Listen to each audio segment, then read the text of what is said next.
The Australian Federal Police have just closed the book on a long-running investigation, and it's a big win for the taxpayer.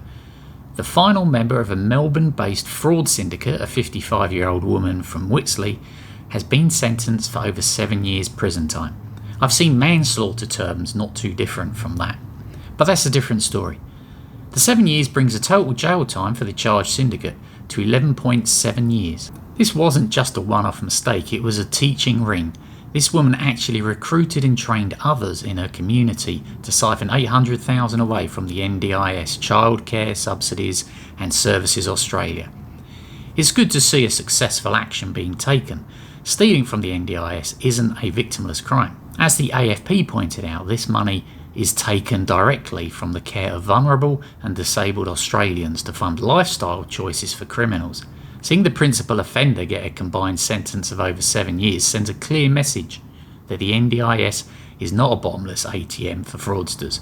I wonder how much money it cost for the whole 2-year investigation and how much is being spent on investigating potential fraud across the whole of NDIS. It would be far better to have better upstream processes that filter out these criminals to begin with. But despite this success, the consistency of our legal system blows my mind. We've got a group here going to prison for a combined 11 years, over 800,000. Yeah, it would have been a different outcome if they'd defrauded 66 million per the deferred ATO penalty news from yesterday. Click the link above for details on that.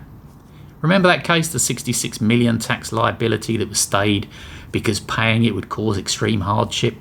If you owe the government 800k and you're a small player, the AFP hunts you down and you lose your freedom.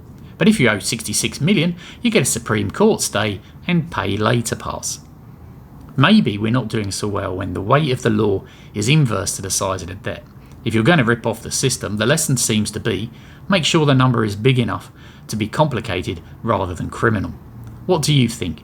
Is 11 years fair for 800k? And should we be seeing the same energy applied to the 66 million club? Let me know in the comments. Thanks for watching.